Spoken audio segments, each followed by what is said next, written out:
कभी गहरे समंदर की गहराइयाँ, कभी ऊंचे पहाड़ों की ऊंचाइयाँ।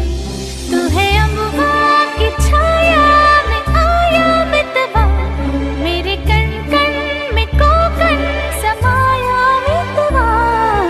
कोकणची चेडवा हो नाखवा, ओ हिच्या गोवाला कोकण दाखवा, ओ अशी कोकणची